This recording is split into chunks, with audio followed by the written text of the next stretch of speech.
Welcome to USA Global TV and Radio, where our mission is to provide education, entertainment, hope, and inspiration. USA Global TV and Radio connects you with experts and audiences all around the world every single day to help you succeed in business and to live a richer life. Visit us at usaglobaltv.com to learn about career and life-changing training and mentoring programs like the Listening Mentor. Subscribe to our newsletter to stay informed about our special programs and offers.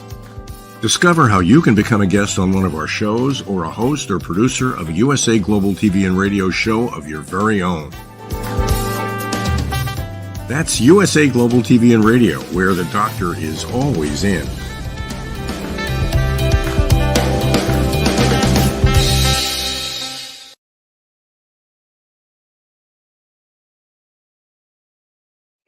Good day, good evening, hello, and welcome to everyone across the world. Thank you so much for joining us here at USA Global TV and Radio as we get ready to close out our second year of broadcasting. So we are truly grateful for all of your support as we quickly approach 1 million views for this year alone. So thank you again. I'm Dr. JACALYN KERBECK, and our show today is the United Kingdom news and culture and updates on the royal family, episode 97. So we are joined today by our elite group of panelists. We're going to have a lot of news and information and some fun laughs as well. Joining us is the star of our show, DIANN BOEHM, who is consistently putting out award-winning books. Let's bring her out and find out what she's up to. Hello, DIANN. Hi, Dr. JACALYN. Thank you for the lovely introduction. What am I up to? I guess writing and working on getting my vocal cords back so I can have a pretty voice. Oh, that's beautiful, DIANN. You already have a gorgeous voice, and I know you're doing a lot of baking and creative work for the holidays. Tell us a little bit about that. Sure. Of course, I love the holidays, and baking such a good excuse to throw the diet out the door. So I've been making lots of breads and, sugar cookies and decorating them. Just everybody has the same traditions in many ways. So having fun with that and getting ready to make that drive to Virginia to celebrate Christmas with my kiddos on the East Coast. Thank you, Dr. JACALYN. Thank you. It sounds like a fun time. And yes, we do love our bakery items. And then, of course, the more we eat, the bigger the waistline goes. So let's not even go there. Let's bring out our expert correspondents who have decades of experience between themselves reporting on news all over the world. Let's welcome the beautiful, the vivacious. You thought I was going to say HELENA Shar, but no, it's Simon MacDonald. There he is. Hello. Oh, I'm beautiful and vivacious. Oh, well, here we go. Yes, people will start worrying about me. If the shoe fits, wear it. Dan, I have a lovely, lovely tip on the foodie side for you for the festive season, and you're just in time now to get it ready for the big day, and that is glassy cherries. These lovely sweet, sickly cocktail cherries you have in drinks. With those, get a jar of those and cover them in the Worcester sauce. Leave it for a couple of weeks, 3 weeks, just agitating the jar every so often. After 2 or 3 weeks, you bring the cherry out, you wrap a little bit of prosciutto or Parma ham or Serrano ham around it on a stick, and just warm it through under the grill. It is so delicious as a canopy. It is unbeatable. Wow, that sounds amazing. You have to start early, a few weeks early, but we'll get back to that. Let's welcome the absolutely stunning and beautiful HELENA Shar. Welcome to the program. Hey, so lovely to see you, Dr. JACALYN, DIANN, Simon. HELENA here from London in the UK. So I'm so happy. Thank you. That was funny when you introduced Simon. I got myself ready. I was like, yeah! And then the beautiful Simon popped up. That's it. I mean, at least I'm vivacious, I mean. Yeah, definitely. You are. Woo. We always always have so much fun on this show. And you also bring Oh. so much incredible news, and you fill us in on what's going over there in the United Kingdom. So thank you so much for doing that.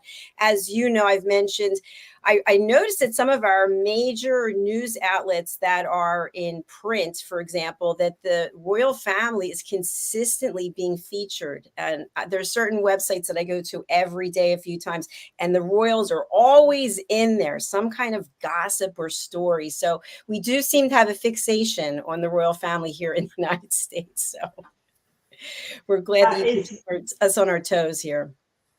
That's so interesting. It'd be interesting to know the stance, not at this moment, but the stance that's taken. Hopefully, there's some good things. I think people, especially media, is getting a bit carried away with itself. And I have to say, I don't think I would ever want to be a royal, put it that way. But you know, speaking about all the good that they do and factual, you know, authentic news, it is great. But it's so funny to hear things going around. It's almost like rumours and you know, there is good within it. So I think if you are a royal, I think you carry on, as they say, you carry on working and just get on with it. But it is interesting, isn't it? Definitely. It is definitely, once you're in the public eye, people just love to chat. They just love to say whatever it is they become fixated on. So you're here to keep us straight. So thank you for that. So I know Helena and Simon, you both are going to be reporting on different aspects. Let's start out with Helena to tell us what's the latest and greatest going on with the news. Thank you. So I'm going to steer away from the political nonsense that is going on here in the UK. Goodness me, I don't know. It's just who wants to be in politics at this moment? It's not good. So interestingly, and it always happens on a Wednesday, funnily enough. So Fox News have been in touch again, and they wanted my thoughts on the Crown. So we're in season 6. The final 6 episodes of The Crown drop tomorrow. I think it's 3 a.m. Eastern time. That's your time, isn't it? And it's 8 a.m. UK time.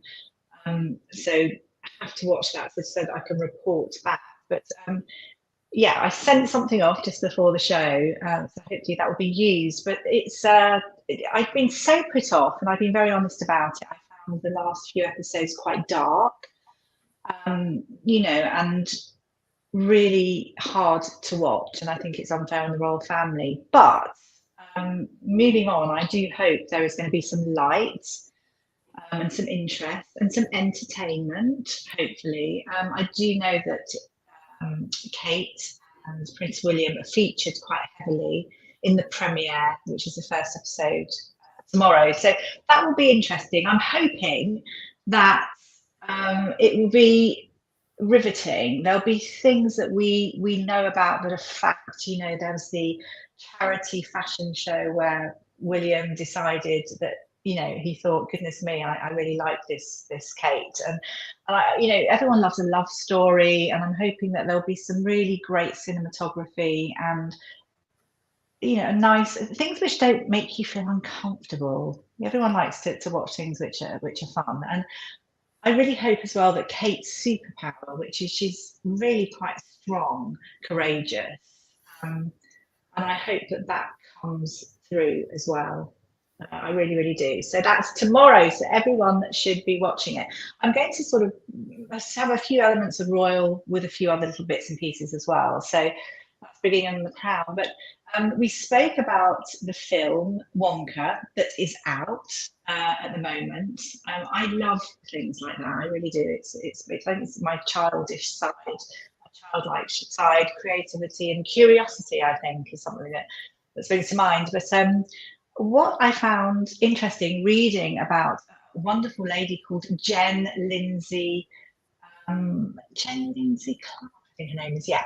And she is a chocolatier, but she's a sculptress.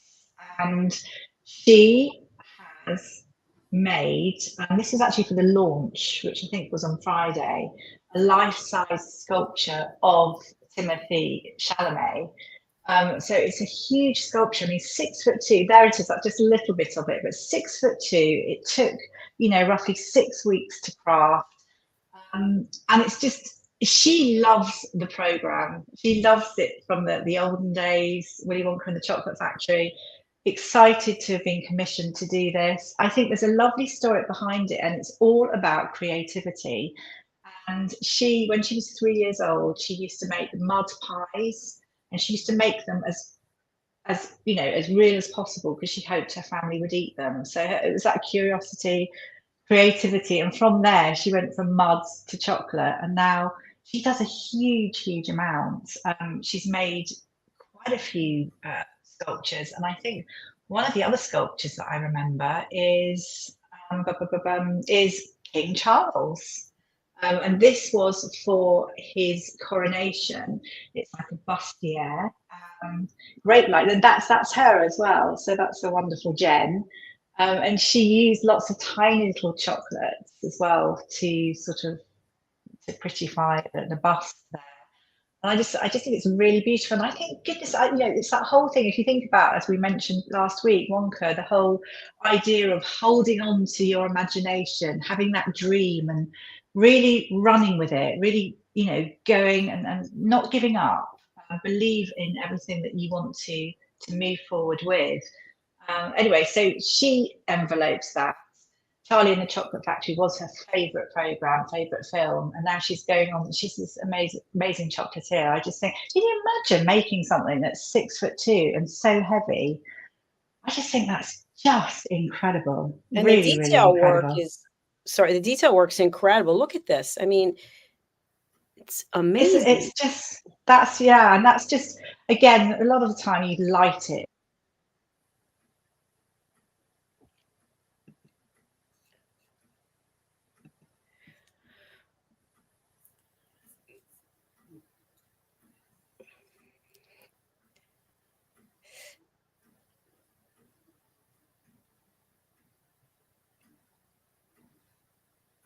Simon, can you hear me? Yes, I can hear Okay, you. Yes, I perfect. can't hear Helen with it. I feel like I went into a time zone. There we go. Or like, Helena, welcome back. Hello.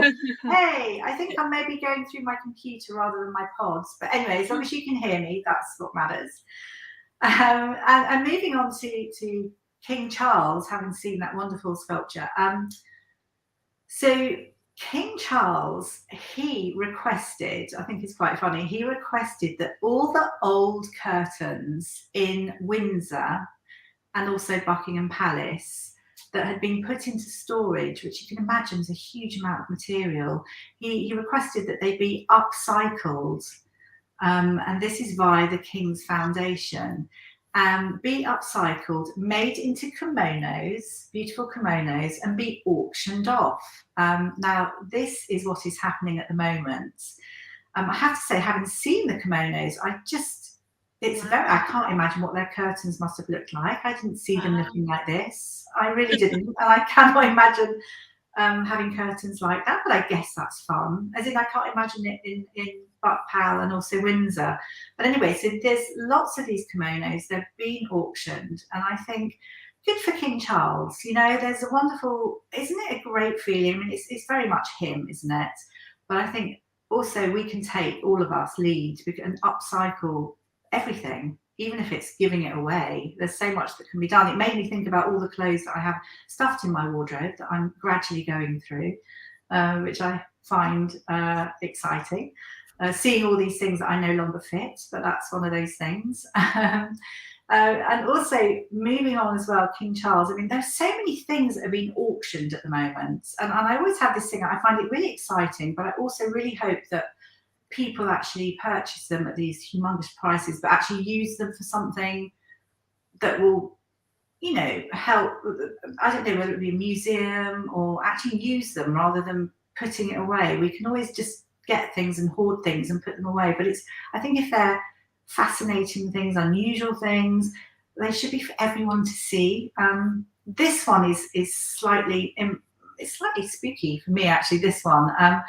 But interesting in that the royal hairdresser, this was from some time ago, I think actually in 1971, he was thanked by the late Majesty Elizabeth II. Goodness, I can't even believe she's gone, for his service. But so it's a lock of King Charles, Prince Charles hair.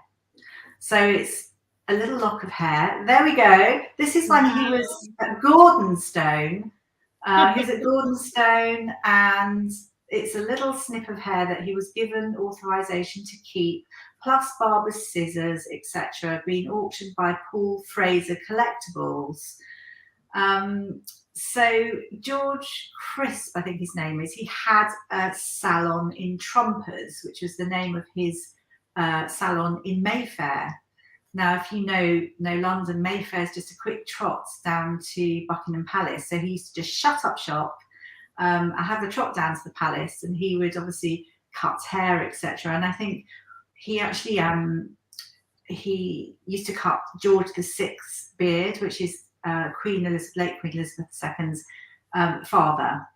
Well, he died sadly in 1952, but Queen Elizabeth decided to keep him on, and for years and years he used to just cut everyone's hair, which is I think it's just lovely. But it's sort of a bit spooky, isn't it, buying someone's hair? I mean, I just wonder, you know, could you do something with it? Could we recreate other little prince? Yes, from the hair. Yes, from the hair you can have the DNA. That's done all the time. So maybe that's. I can't imagine. Surely not. I don't know enough about it, but that sort of that spooks me out even more now when I think about it. It's not something I'd want to buy, but I get it for history's sake, and of course, you know, in a museum or something like that, that's quite interesting. It's funny, isn't it, having that dark hair, knowing that he's grey now. Yeah, he's at Gordonstone. Yes. and his thick hair as a young man. Oh, we all yeah, very thick hair. I'd love to have the hair on here. Wouldn't that look kind of cool? Yeah, I'd like to eat it. Actually, I thought I would. Oh goodness. Anyway, so yeah, so that's King Charles. I mean, there's so much with King Charles, but I'm going to move on to something more serious, in fact, which is in fact lovely. And I know we have a little video, but I think just to say a little bit about this, I think the Princess of Wales has taken a little bit of a battering, unfair battering, recently, as in not physical. Can you hear me, by the way? Yes. Yeah, you can. Great. It's my earbuds are doing something strange. So the Princess of Wales, in her full glory, has been out and about and doing a huge amount of work recently, and she's just launched the Christmas Baby Banks initiative, and this. It's a certain one that she attended recently, which is the Baby Bank in Maidenhead, which is near Windsor, near to where they stay. And she took her 3 children, so George, Charlotte, and Louis, to volunteer to volunteer. And the lovely thing about it is not only does it instill the idea of volunteering to the children, they absolutely loved it. George really took on board how helpful it is to volunteer, but also that he really enjoyed it. So he's going to be going back to the baby banks, which is great. They were very engaged and enthusiastic. And it reminded me of, if anyone has seen it, the late Princess Diana took her sons, Prince William, Prince Harry, to the homeless shelters when they were a lot younger, and it wasn't for filming's sake. It wasn't for any PR stunt. It was because she wanted them to see normality and to be able to have empathy, develop empathy, and help people in need. So she used to pop in to these homeless shelters. Hence the reason Prince William now also is patron of a few homeless charities.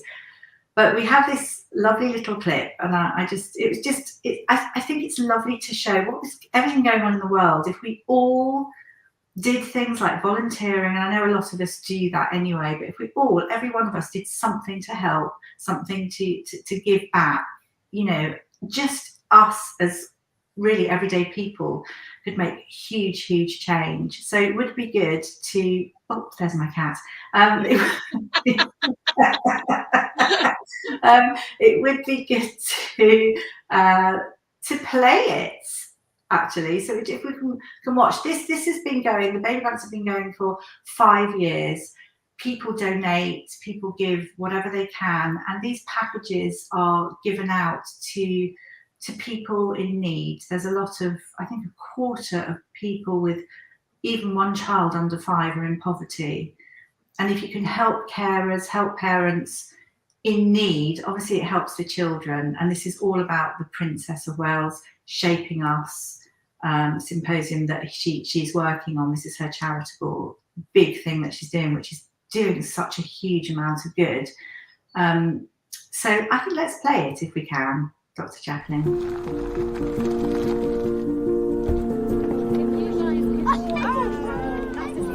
Yes.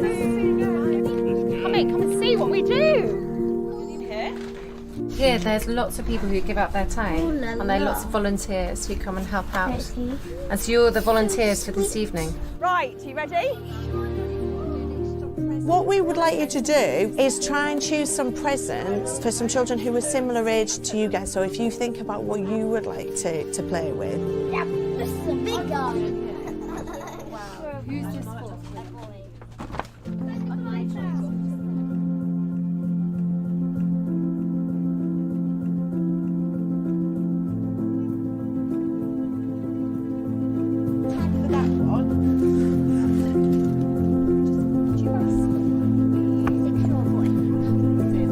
This is our 5th year of doing it. 1,500 of these gift bags. Yeah,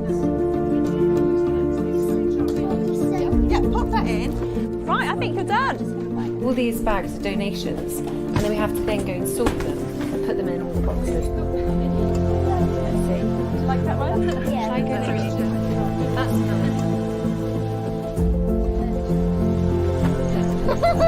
This is Welsh. George wants to come back, so that's good. You can see how rewarding that sort of work is, isn't it? Knowing that you're helping out others.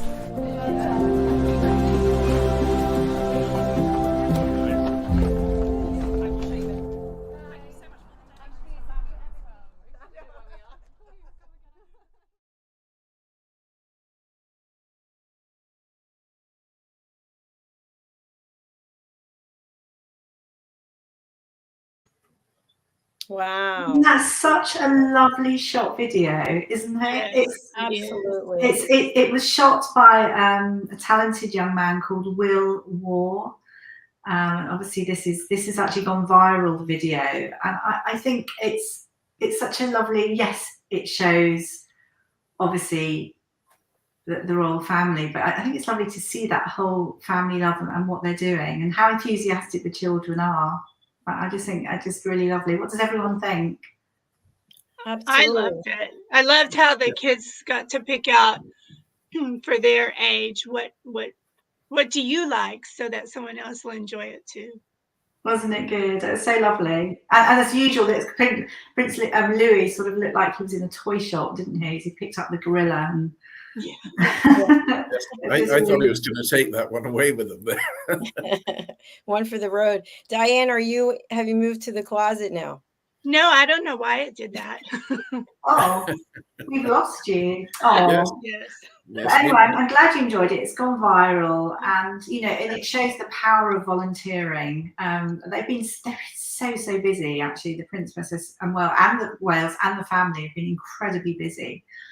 And one thing I am actually really looking forward to, we have the carol service. It's the Princess of Wales. She has a carol service at Westminster Abbey. It's the 3rd year. It took place on Friday, and it's going to be televised on Christmas Eve for everyone to see. But from what I've seen, and I've seen snippets, it's absolutely beautiful. And again, this is thanking all of those that support babies and young children and families. They were invited as people from certain charities, and some great performers, and it's absolutely beautiful. Obviously, children are there, so everyone should tune in, and that's on Christmas Eve. I haven't got the exact time, but I'd imagine it would be after the King's speech. I don't know. I think we need to look that one up. But anyway, that's something to work on. And I think finally, I want to say as well, we have some wonderful actors, actresses, wonderful people in general all over the world, but talking about the UK at the moment, a lovely lady called Vicky McClure. Now, Vicky McClure is a well-known actress here. I really think of her as the darling of the UK. She's a very, very talented actress. One of the most recent roles, I think she starred in The Line of Duty, which is a well-known series over here. But she has recently, and congratulations, Vicky McClure, on this as well, has recently received an MBE in Windsor from King Charles. And that's for all her work, and she tirelessly works, as well as doing her filming, breaking barriers with her charity work around dementia. And she's formed the Dementia Choir, which was in 2019. Which, here in the UK, we have programs on it, and it's so moving. It's absolutely wonderful. She's such a lovely, warm person, and this Dementia Choir, there's lots of people. It's formed totally from people with dementia, so talented, such lovely singers, and she has really, I think, made people understand. She chats to people with dementia. You unfortunately do see downsides as well, as you see deterioration in people, but it's for the families as well of people with dementia, and they travel around the UK to different venues. They've actually even performed at the O2, which is a big arena here in the UK, and she is fabulous, and she's continuing this. I think she lost her grandmother to dementia, but she actually has dementia on both sides of her family, and you know, raising money and pushing this choir to do good is a big passion of hers. So yeah, absolutely fabulous. Congratulations, Vicky McClure. And that's me for today. In fact, I think we have a picture. Yes, thank you. Oh, there she is, the lovely Vicky McClure. There she is with her OBE and King Charles. Really heartwarming. See, that's what we want to hear. We want to hear the nice things. We don't want sugar-coated things, but, you know, some political nonsense with people trying to be more worried about their personal seats than actually what's going on in the world. There's so many people doing good, and it's just so important for us all to talk about it. It's, you know, it gives hope, doesn't it? And inspiration. It sure does. Absolutely. That's a great way to leave us on a light note. Thank you, Helena. You're more than welcome. I'm wondering about the chocolate. How do they keep it from melting? I mean, there must be a certain, I'm sure it's shipped in a refrigerated something. Yeah, I know what you mean. I think they start with apologies. So I think they start with they make a frame out of normal material, clay or something to begin with, to give the shape. But then they make, it's still got to be very thick, and they'll take that out. But you're right, it has to be kept at a certain temperature. And looking at the one of Willy Wonka, I mean, that was sort of put on a plinth in Trafalgar Square. I mean, I know it's cold here in the UK, but hey, yeah, it has to be super cold to stay like that. Absolutely. She's so clever. Oh, I just, really cute. Isn't creativity such fun? Don't you just take inspiration from people that are creative? Oh, I just love it. I do too. It means so much. Simon, what were you going to say about how to keep the chocolate cold? Yeah, I should have absolutely no problem whatsoever in Scotland now. And I was going to say, I made mud pies when I was little, but my imagination never took me that far. That is I know, I did too. Yeah, I just make chocolate chip cookies, and you know, it's so funny. First, I put them in a bag in the refrigerator, and I'll say, "Yeah, I'm not going to eat them because they're chilly." Then I take them out, I put them in the freezer, and then I try not to break my teeth as I'm eating them. Like, why did you put them in the freezer? You know, you're going to eat them anyway. They're like, why are you cooking anything? Stop it. Stop. So anyway, sorry. Oh, well, did anyone make things when they were younger that they thought that maybe I used to make perfume out of rose petals and things like that. Well, I thought I was making perfume from a very young age, and I used to keep it bottled and smell it every day, and it just, you know, I didn't do it the right way, but you know, my heart and creativity was in it. Do you wear perfume now, Helena? I do. I like perfume. I do too. I love it. I really enjoy it. I don't wear every perfume. I just have a couple of smells that I've loved for years. Same here. That's what I wear. It sort of becomes you, doesn't it? If I don't have my perfume, I run out. It's like me with jewelry. Not that I wear loads, but I suddenly think, oh my gosh, I've left my arm, you know, almost. You and I are twins, Helena. If I don't have my perfume on, I don't feel that I'm dressed. Even for this show, I'm in here all by myself. Yeah. Like, oh my gosh, I need my perfume. Same here. Yeah. I'll put it on before I go to sleep so the pillow smells nice. You know, I don't care. It's crazy. But you know what's interesting, though, just a quick digression about that, and then we'll go over to Simon, is that I found in a number of places, like exercise-wise, that it can be offensive to people, because if you're working out and then your pores are open, then, you know, you can smell other people, and it's like an entire room of people with different perfume on. It's kind of crazy. But anyway, I just become immune to it because it is part of who I am. Simon, what about you? Are you wearing cologne? No. Odor dog probably today. Okay. So you're not a cologne wearer, though. You call cologne or perfume? Yeah. No, I do occasionally. You know, I do occasionally if I'm going out, you know, for dinner or anything like that. Then yes, I do have my favorite one, which I will put on. Very nice. Harping back to what Helena was saying there about not wanting to be a royal, I certainly wouldn't want to be king, because I'm quite an ambitious person, and you know, once you're king, there's absolutely no chance of promotion. So very true. Yeah. And, you know, I also wanted to say, Helena, when you were talking initially about The Crown, when I first started watching season 6, I was watching it as though, okay, this is a true story unfolding. And then by the end of the first episode, I'm like, this is just a television series. I'm just going to pretend I'm watching a series and these people are acting in it, and it's not necessarily true. Well, the thing is about it is, and that's where there was a lot of concern, is that The Crown isn't true in a sense, but a lot of it is fact. And that's why there's been upset on the way where they were told they need to put a disclaimer on it, because people will begin to get really upset about certain small things that they put into sensationalize because it is a drama. But they'd add to it if it was a little bit boring, you know, and they'd want to make it. Yeah, but it's not all real, and that's the upset as well when we're talking about, especially now when it's recent times. You know, when it was sort of, you know, let's just going back years and years, and old school people, you know, maybe have passed more in the past. It's quite interesting because that's the history and history of the UK, etc. And so everyone that is really gripped, and some of it was very clever the way they did it. The minute you come to more current times, you know, and you've got people, these are people's lives. So then the drama and the incorrect, well, I say incorrect, but they just dramatize it, don't they?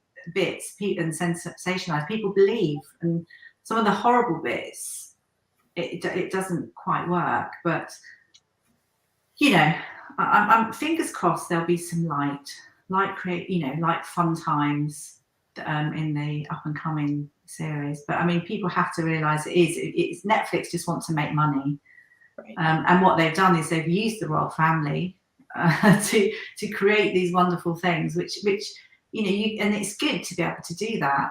It's just having that happy medium. There's a few things that they've done, Netflix, which you just wonder why they've done it. And I won't go into it now because we don't have the time. But on the whole, and they say that season 6 is going to be the end, but I have a feeling.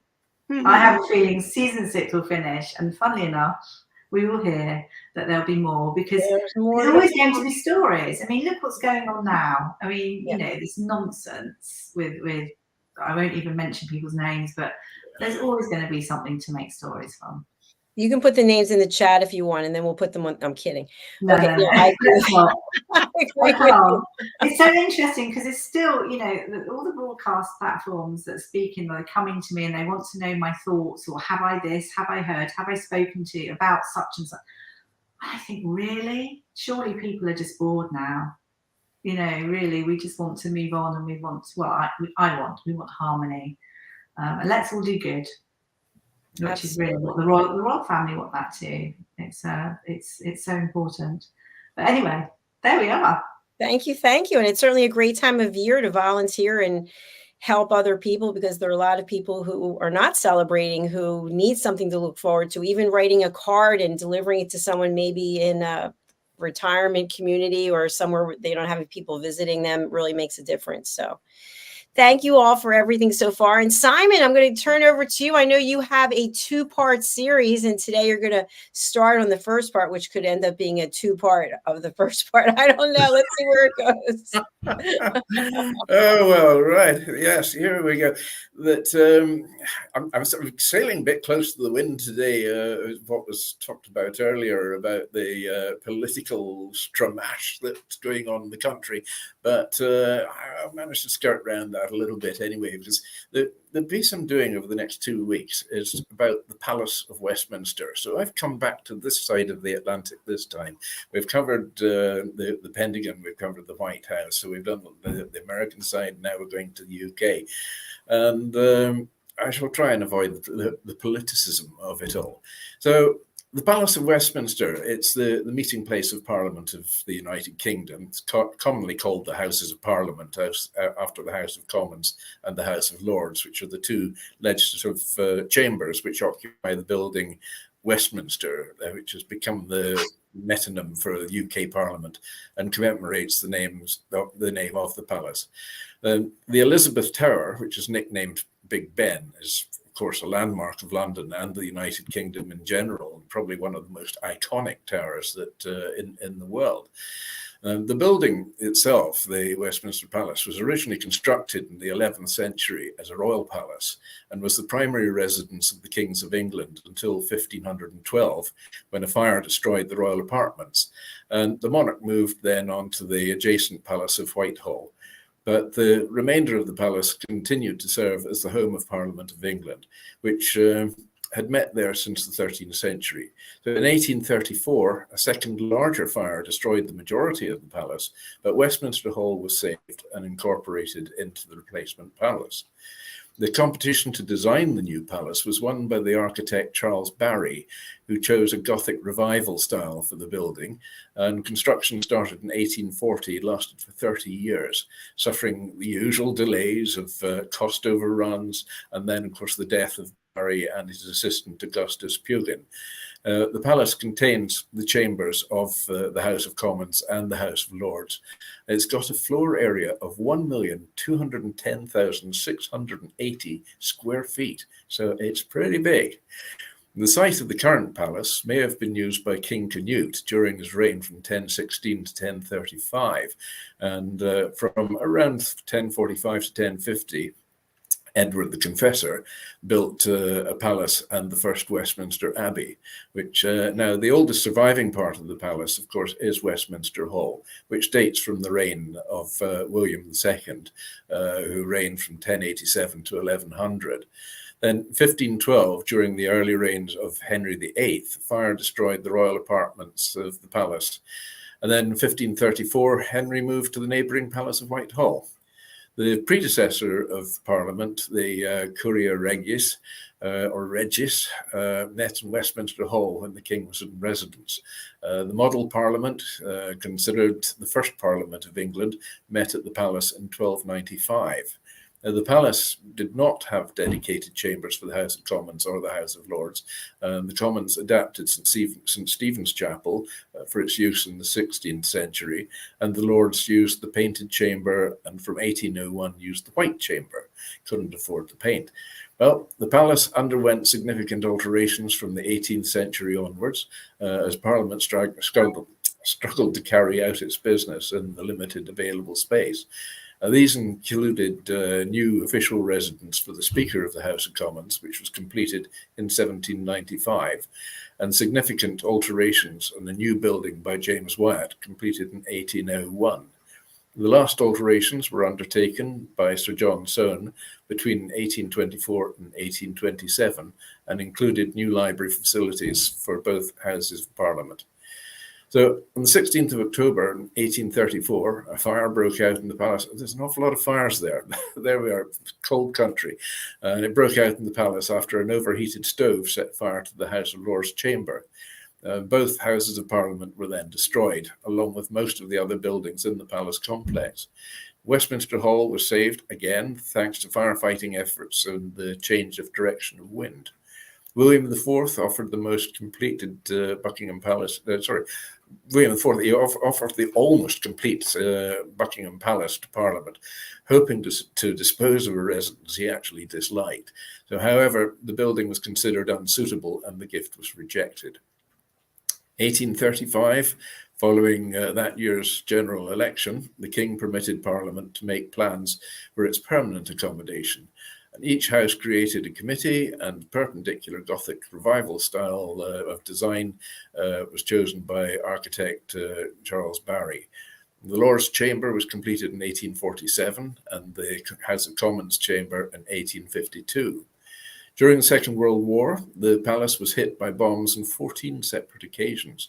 Worst raid took place on the night of the 10th and 11th of May, 1941, when the palace took at least 12 hits.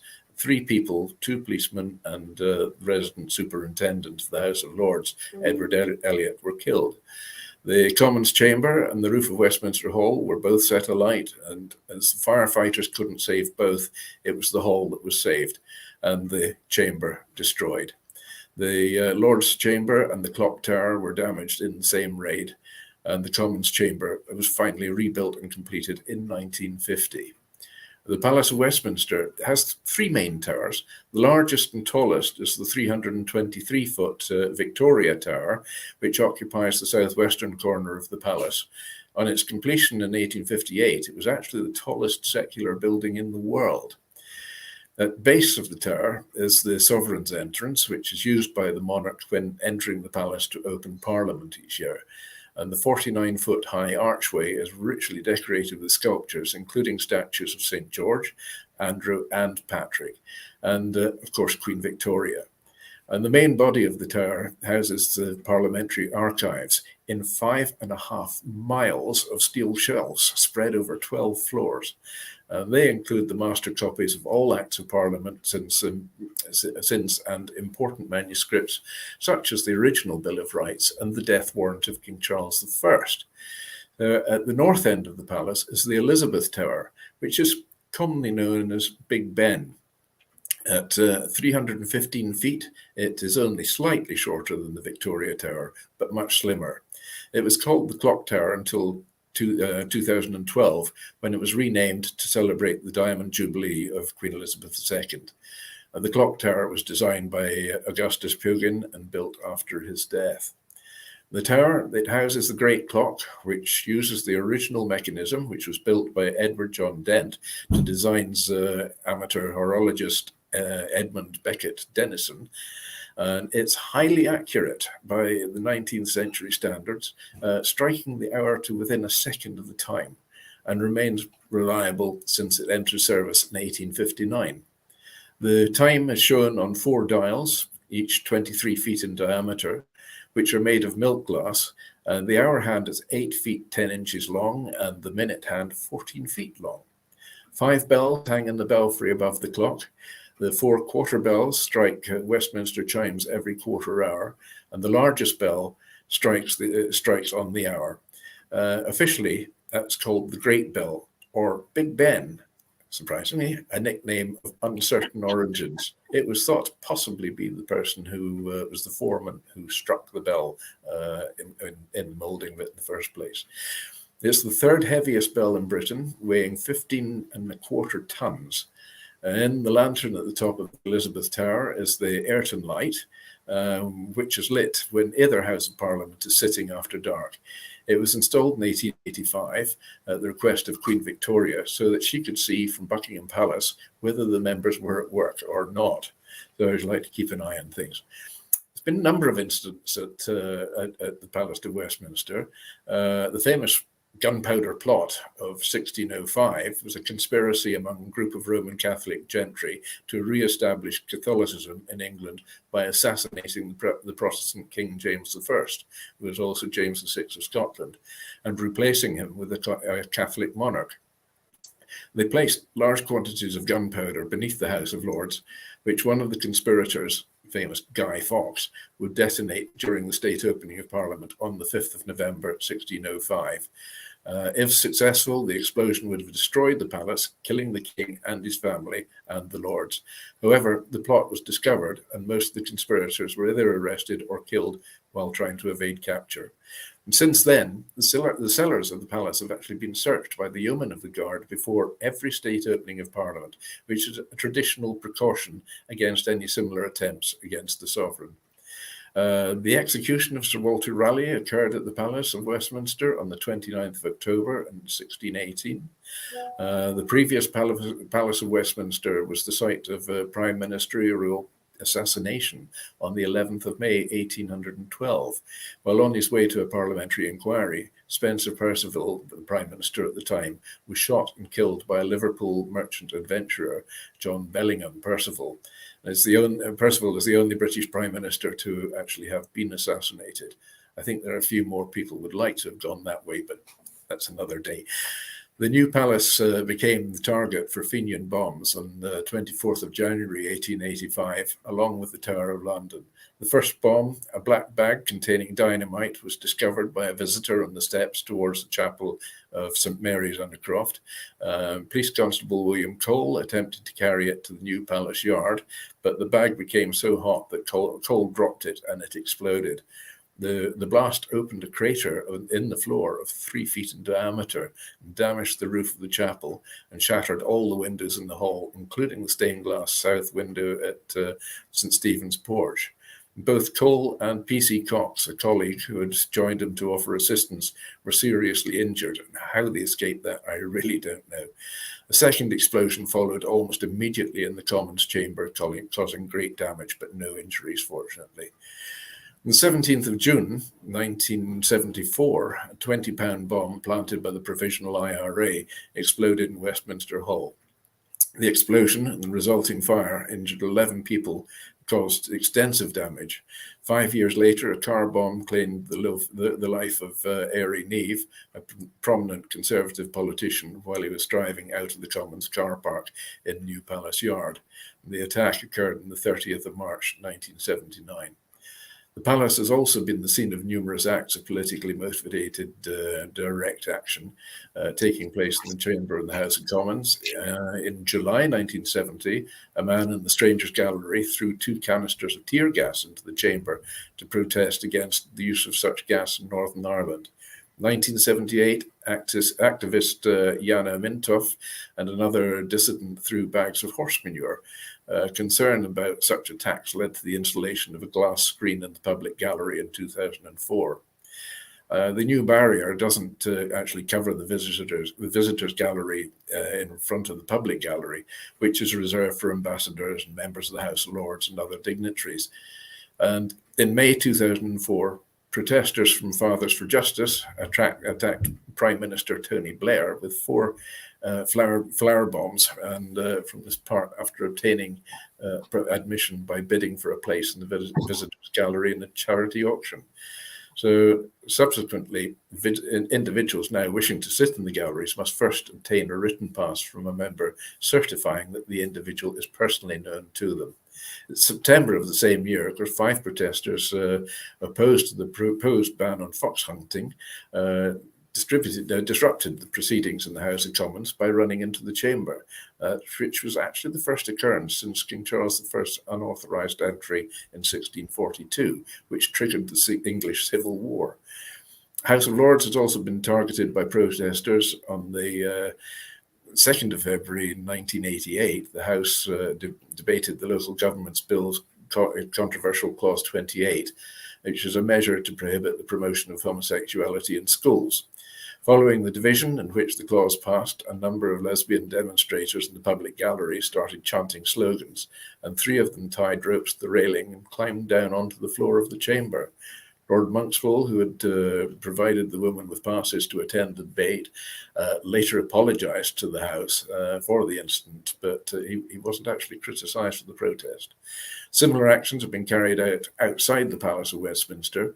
Early in the morning of the 20th of March 2004, 2 Greenpeace members scaled the clock tower to demonstrate against the Iraq War, raising questions about security around such a likely target of terrorist attacks.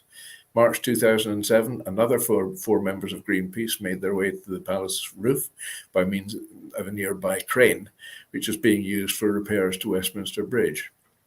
Once up, they unfurled a 50-foot banner protesting against the British government's plans to update the Trident nuclear program. In February 2008, 5 campaigners from Plain Stupid Group, they really think them up, these ones, they gained admittance to the building as visitors, then moved up the roof to demonstrate against the proposed expansion of Heathrow Airport. Then on the 1st of April 2019, a group of environmental protesters from the group Extinction Rebellion stripped semi-naked in the public gallery during a Brexit debate and glued themselves to the handrail and the glass screen with their buttocks facing the Commons chamber. MPs, well, they attempted to continue the debate, some of them incorporating puns and references to the nakedness into their speeches, and much hilarity was held by all. There have been 4 fires in the Palace of Westminster site during 2019 and 8 in 2018. You'd think they'd have got the idea how to put fire precautions in place by that time. But in 2022, well, the body of the late Queen Elizabeth II was left inside the hall for people to pay their respects, and a man decided to jump the barriers and pull away the flag draped over the coffin. He was detained and taken away by police and officials, and quite rightly so too. So there we have this week's part of the Palace of Westminster. It's a story that seems to unravel all the time. There are all sorts of fables coming out, but they seem to have an awful lot of fire issues. But I'll continue just now, because on this day, which I've been doing the last few weeks, and on this day in 1577, Sir Francis Drake set sail on his circumnavigation of the globe in the Pelican, which was later renamed the Golden Hind. Then in 1734, Britain and Russia signed a trade agreement. Well, you don't see that happening today, that's for sure. 1961, the impresario Brian Epstein signed up the Beatles. And for birthdays today, well, firstly, we've got Mary Todd Lincoln, who was born 1818, died in 1882, and was the wife of Abraham Lincoln. She was the U.S. First Lady. She was born in Lexington, Kentucky. Then in 1995, Dick Van Dyke, phenomenal actor and character, was born in 1925. So he is 98 today. Happy birthday, Dick. All right. Thank you, Simon. I think we might have been missing one photograph when you were talking about those people who glued themselves. I was like, where is that photograph? I don't see it here. Yeah, I mean, this one looks awfully familiar to a television host who has got long blonde hair and. Well, Diane recently colored her hair. Save you embarrassment and maybe leave that one out this week. Well, that was really interesting. Thank you. I love how we're learning something new each week. So thank you to both of you, Simon and Helena. Diane, what are your thoughts? Thank you. That was incredible, Simon. I learned so much, and there's so much going on in Scotland in real life, but I'm so glad you're sharing with us all this history, because history is what makes us who we are today. So thank you, Simon. Right. I'm actually starting to do some research into Edinburgh Castle when I moved north of the border for it, because there's a bit of a connection there. Just I mentioned a few shows earlier. my son Paul had been commissioned to make the new state sword of Scotland, which is now part of the Scottish Crown Jewels. So I'm going to be under scrutiny to make sure I get this absolutely 110% correct. Otherwise, I will be scored off my son's own Christmas card list this year. Well, you must be one proud papa. Yes, indeed. Yes.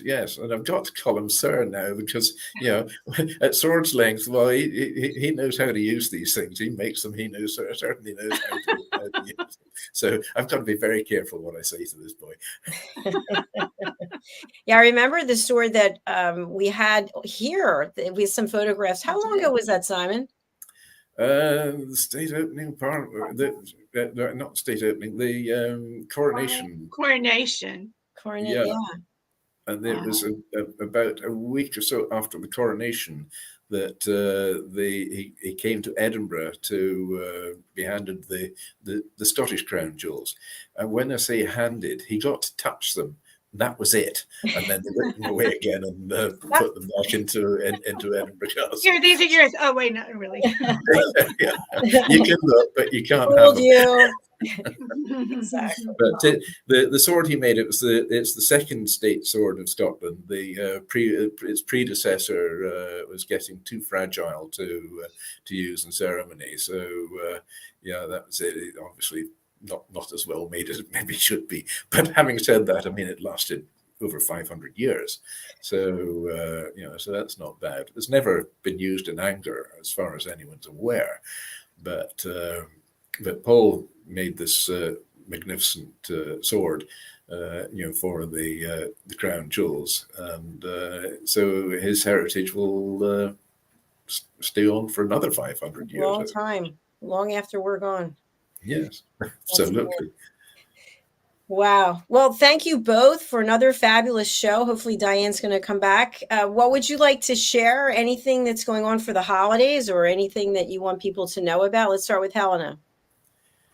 I was actually just looking up King Charles's coronation because I couldn't remember the exact date, but it was the 6th of May 2023. So just for anyone that was just wondering there, that's fine. I think for me, it's something that we've hit on, Dr. Jacalyn. We were talking about. Actually, no, let me run into it. So we have a wonderful lady called Esther Ranson here in the UK. I think she's now 83. She unfortunately has lung cancer, which I'm very sad about. But anyway, she's a fabulous person. She's a broadcaster. She has worked with people, for people, always helping people. Used to work a lot with children, but now, roughly 10 years ago, she opened the Silver Line. And this is a helpline. She's the founder and president of this helpline. And it's really for older people, but I guess vulnerable people as well. And it's to do with loneliness. And she has pleaded with people now, obviously we're almost in at Christmas time, to really remember people who are older, who are more vulnerable. And really, loneliness is a taboo. I've never really looked at it like that, but it really is. People don't want to talk about loneliness, and it definitely is a taboo. So to reach out to people who maybe are in need of some little bit of love, it's something that she's experienced, and I would hate anybody feeling like this. So I thought I'd just mention it, and it's the Silver Line. So thank you very much, Helena. Diane's back with us. Hello. We must be having strange weather here or something. Diane, what would you like to share about anything you have going on for the holidays or with your books or anything else that you want our audience to know about? Sure. I'm just all about everyone taking the beautiful light that you have inside you and sharing your light with others, because when you share your light with others, it makes them feel so good, and then they share their light. And as I said last week, it's a ripple effect. And the more we can do that, the better. I also was touched by what Helena said in regards to going to the elderly or reaching out to other people who are alone and to help them. And one of the things I do is we go to elderly homes, and we I find out who needs things that don't get visited, and we bring a little special something to them. And then I'll go to like a mobile park, and especially we've done it ever since our kids were little, and we find out who's not going to have Christmas, and we give them Christmas. That's beautiful, Diane. Thank you very much. And Simon, we're reminded that we are out of time as the clock Yeah. telling us it's time to go. Big Dan in the background there. Definitely. Anything you want to share, Simon, before we go to our sponsor? I think kind of sort of look at what we've gone through today as well, and talking about the royal family and the lack of promotion once you get the top job, but. I don't know. I still feel the sky is not the limit when there are footprints on the moon. Love Absolutely. I agree. And for me, I just say it's been an incredible year. I know we still have a couple of weeks left to go, but I'm super grateful because I never could have imagined that we'd be on this journey that we're on. And I've been working behind the scenes on another business. I'm going to be launching my own publishing company, and we're going to be doing press releases, which I've already done for a number of people. So I'm doing that behind the scenes, but it's really just about gratitude to each of you here and to everybody who's watching. Thank you for all the support and all the love. It really means a lot. Congratulations. Yes. Oh, great adventure you're embarking on there. I mean, publishing was a thing. It was Dianne's fault that I got my book published. Blame her. And encouragement from all corners. It's totally uncharted waters for me when I got the book launched and so on. And great thanks to Norton's Triad Publications who put it on the road, but huge thanks to Dianne for pointing me in their direction. So, and I can't wait till you get the next one out. Well, that's it. Another Ryman Time is in the making. I know. I'm so excited. Yeah, it's like an addiction. And hopefully there's a room for one more publisher out there. We'll see. I spend a ton of time researching, and, I don't do anything halfway. So when it's ready, it'll be ready. But for now, we have to say goodbye. Our other program is already running, so I'm not sure what's going to happen. I guess we'll have two going at the same time. So Global Social Entrepreneurs is on right now with Ann Scotland, and that'll be followed by the Royally Rich Lifestyle Show, starring Helena Chard, Ian Pelham-Turner, and special guest Diann Floyd BOEHM, and sponsored by the British School of Excellence. Thank you. And our show today is sponsored by Diann Floyd BOEHM. So thank you so much, Diann. Really appreciate it. Let's take a look at your sponsorship, and we will be back again soon. Stay tuned for the sponsorship. Hello, I'm children's author Diann Floyd BOEHM, and I am co-host for several of the USA Global TV and radio shows. I joined because of the purpose of the USA Global TV and radio. They provide content for the viewers and listeners, an opportunity for people around the world to have their own show or even be a guest on an existing show. We truly believe in helping others get their positive message out to the world. We also have the opportunity for the listeners. You can watch on several platforms, and on YouTube, you can ask questions and even give a comment. We absolutely love it. I love being part of the USA Global TV and radio because I love positive messages, and who doesn't? And we need more of that in the world. We are a family, and we hope you will join us and become part of the family too.